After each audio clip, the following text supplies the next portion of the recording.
Okay, honestly, I would say this game overall for the Flyers is probably one of the best games they played this season. Probably overall the effort in this game. Probably the closest to 60 minutes effort that we can get. I would say the Flyers maybe play like 45, 50 minutes of this game. Honestly, the Flyers were the better team the entire night. Buffalo, they did get their chances. They definitely did. But the Flyers, they looked like the more team that was getting into the forecheck. They were getting majority of the chances. They outshot another team once again in this game. That they outshot Buffalo 39 to 26, 23 in this game. Yeah, so the Flyers, they were getting their shots on net. They were following up from last game against the Rangers, just putting more shots on net, getting more shots to the net. That's what they have to do. And in the past two games, they've been doing it. I know Rangers, they were missing guys. They were missing guys against the Rangers. The Buffalo Sabres, they didn't have Jack Eichel tonight. They're missing a couple of people as well. But hey, I'll take 2 points when I can get 2 points. And if the team can build confidence off of this, I'll definitely take that as well. Because the Flyers, they look like they're playing with confidence. They're getting confidence that their players are coming back. You got Lawton, you got Lindblom, you got Voracek and Braun coming back into this game. And, that line together of Lawton, Lindblom, and Voracek, they each got a point in today's game. So, hey, I think Alain Vigneault called it the COVID line. So, those guys, they were generating a lot of chances in this game, and they got cashed in for it. Well, they got rewarded for it, I should say. And the same line of JVR, Couturier, and Farabee, they continue to generate as many chances as they can get. That line looks so electric right now. They have a lot of chemistry. Couturier looks fantastic. JVR looks fantastic. And Farabee looks fantastic. And then you also got the line that is starting to get more noticeable is Drew, Hayes, and Patrick. Patrick looked way more noticeable in this game, and that's a really good thing for him. He was getting into the forecheck. He was a presence behind the net. He was making some passes. He was more noticeable in this game than he has been in a couple of games past. And that's something that he needs to do to build that confidence back up. Because Alain Vigneault did said this thing with Patrick on the wing, it's not going to be permanent. It's something to get his confidence back up and to get his game back into gear. So that line of Hayes, even though Hayes is still doing the little habit of trying to do that one too many things because he had a lot of situations where he should have shot the puck and he'd opted to pass as well. Drew also had one great chance in front of Carter Hutton that he elected to pass to get to Kevin Hayes, and then Kevin Hayes whiffed on it. Even though that did Drew a penalty, kind of wish he would have scored on that play as well. So, I would say overall, just a great game in Gostisbehere. Can't credit Gostisbehere enough. Brian Elliott can't credit him enough either. 23 saves for the shutout today. His second shutout of the season against the Buffalo Sabres. And just for Brian Elliott, just for the way Carter Hart has been playing this year, just for him not playing up to his standards, and him struggling a little bit, going through the growing pains, it's nice to have that solid veteran backup to come in, settle things down, and just be the guy that we need when he is called upon in it. And Brian Elliott has been more than that this season for us. He has been fantastic this season, and just another fantastic game for Elliott tonight as it gets the shutout. So, just going over this game, the Flyers had to jump right from the get-go. Kevin Hayes got a chance right off the opening face-off into the offensive zone. And the Flyers, they just kept hammering and hammering. And the Flyers, it was more, I would say, Buffalo did get their chances too. They definitely did. Both teams got a share of power plays in this period. Both teams couldn't score on them. The Flyers got a couple of chances. Buffalo got a couple of chances. I'm honestly surprised the Flyers killed all three Buffalo power plays in this game. Because Buffalo, they have the best power play in the league.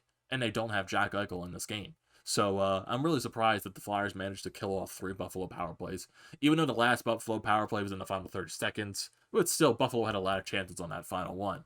So, honestly, give credit to the penalty kill today. They stepped up today, and they killed off three huge penalties that Buffalo had. So, really good on them.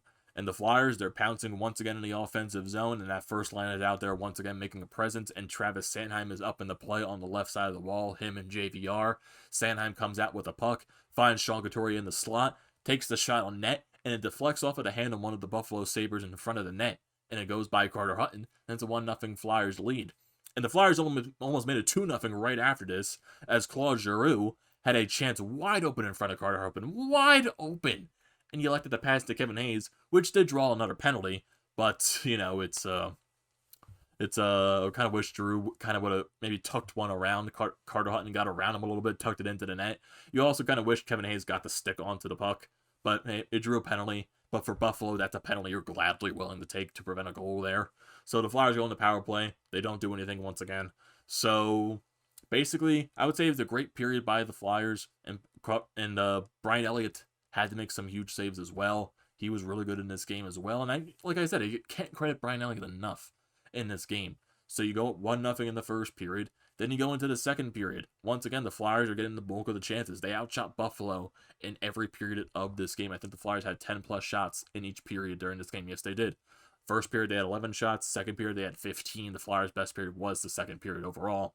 And then the third period, too, when Buffalo looked like they were getting majority of the chances, the Flyers still outshot them 13-9.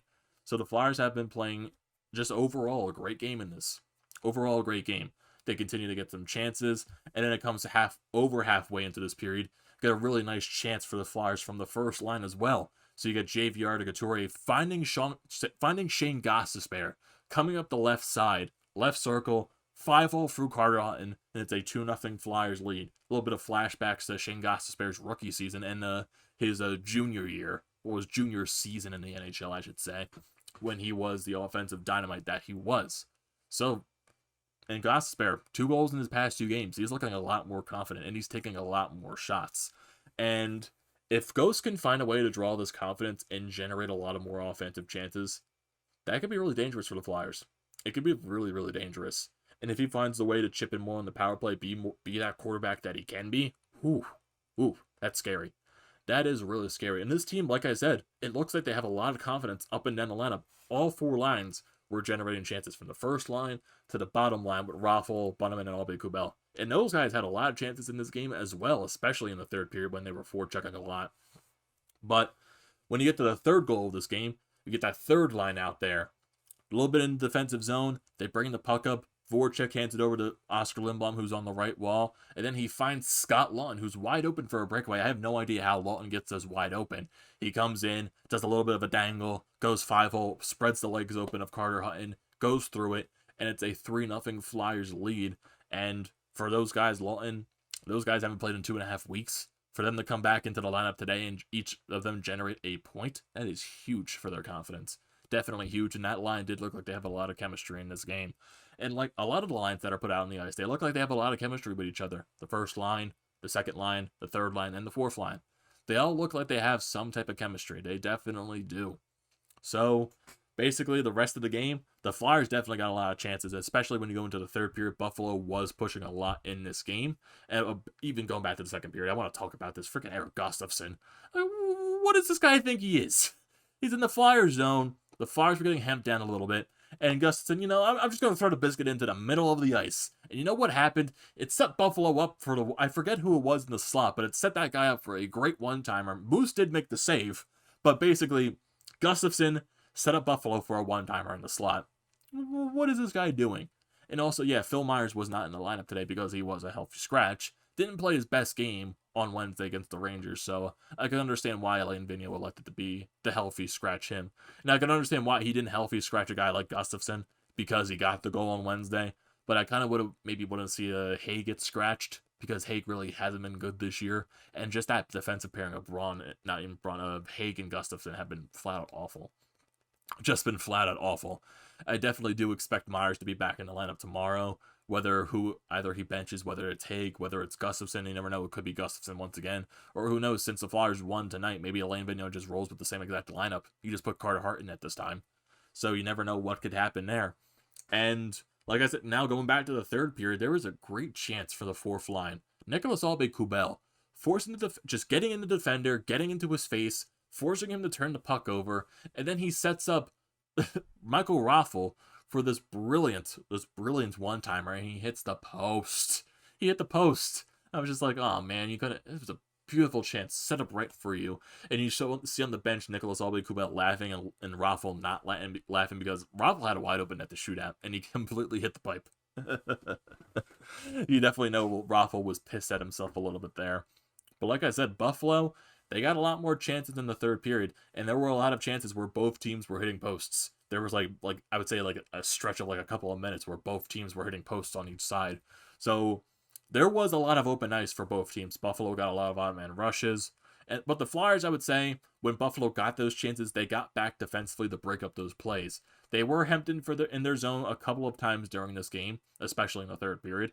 but they managed to settle down defensively, find a way to get the puck out of the zone. But there's still a little bit of instances where they're a little bit careless with the puck in their own zone, where they just throw it up the middle of the ice and it turns into a turnover, or the attempted clear is just not hard enough and Buffalo keeps it in at their blue line. So there's a little bit of issues right there, but still, I would say, even though it's a little bit nitpicky, but that's still something they need to clean up. Overall, I would say this is a much better game by the Flyers. Definite, a much better game by this team. And it's definitely going to be tough tomorrow because you play this team tomorrow as well at 3 o'clock. So I would expect Alain Vigneault, since they won today, maybe he just goes with the hot lineup. He just rolls with the same guys. I would expect Carter Hart to go in net tomorrow just because it's a back-to-back standpoint, and just to keep Elliott fresh because you don't want to overuse him, because if you run, you might run into the case if you overuse Brian Elliott to where you get into that injury-prone situation with him. So I would expect Carter Hart to be in the net tomorrow. So that's going to be definitely a difficult task just because it'll be his first game since the Lake Tahoe game. He's definitely going to be a little bit pissed off. He's going to want to try to get in there and play a good game. So I need the boys to come out tomorrow if Hart is in net to play a good game. You never know. Alain Vigneault could also elect to go with Brian Elliott since he's the hot hand in net. You never know with Alain Vigneault. He can go with the hot goaltender, or he could just go with the back-to-back standpoint and put Carter Hart in the net. Because this next stretch of games is going to be really tough for this team. Really, really tough. Got Buffalo tomorrow. You got Pittsburgh 3 times this week. Tuesday, Thursday, and Saturday at Pittsburgh. All 3 games are at Pittsburgh. So this is going to be a tough task for this team, and definitely an important one for the standings as well, because you are neck and neck with Pittsburgh in the standings. I think if the Flyers are right now, even though they're tied for 3rd place, it really depends if the Islanders beat the Penguins today. If the Islanders beat the Penguins today, that does give the Flyers a little bit of separation in the standings, but those 3 games are going to be very critical for the standings, for the standpoint of this team, and the separation between the Penguins, because that's 3 games. That is 6 points you're talking about. That could be separation in the standings from the Flyers and the Pittsburgh Penguins. So it's definitely going to be a tough stretch. I definitely would say that. And just overall today, I felt like everything went well for the Flyers in this game. It definitely did. They won 62% of the faceoffs. The only thing that didn't go well for them is the power play. Even though they did get some chances, they definitely did. They were getting a lot of shots on the power play. Just none of them found twine. The penalty kill killed off all 3 Buffalo power plays today. There's a little bit of physicality just even on both sides. Buffalo blocked a lot of shots in this game, but the Flyers late, especially when Buffalo was pushing, the Flyers were blocking some shots. And yeah, I think the one thing that was still a little bit critical of this game is the giveaways for the team. The Flyers had 9 giveaways in this game. So a little bit too careless with the puck, I would say. Sometimes, most of the time, it's in their own defensive zone. And that allowed Buffalo to pounce, and it allowed them to get a good chance. So they got to, I would say, chill out with that a little bit. So find a way to clean that up. But overall, I would say it's a good game by this team. They got the 2 points. They shut them out 3-0. And you come right back at them tomorrow. 3 o'clock against Buffalo. And let's see if this team can find a way to get the 3rd straight win. Got 2 wins in a row right here. Let's see if we can get a 3rd. So, what are your thoughts, everyone, on this game? What are your thoughts on Brian Elliott's play, the overall team's play, and just overall how you think the team has been playing in the last 2 games? I know it's a short sample size of the way the team's playing with confidence, but honestly, I want to hear your opinions on it, and your opinions going in tomorrow against Buffalo. So, don't forget to leave a comment in the comment section below. Don't forget to drop a like on this video. Don't forget to check out the Painted Lines, which I am a part of. We had our watch party today. It was definitely a really good time. Definitely go check them out. Their links are in the description below. Don't forget to check out the Florida Podcast merchandise website. That link is also in the description below. I think we're going to be having a pod this Wednesday with Jason Martinez on the show, so definitely stay tuned for that. It's going to be a fun time. And don't forget to like, comment, and subscribe to the channel. And I will see you next time.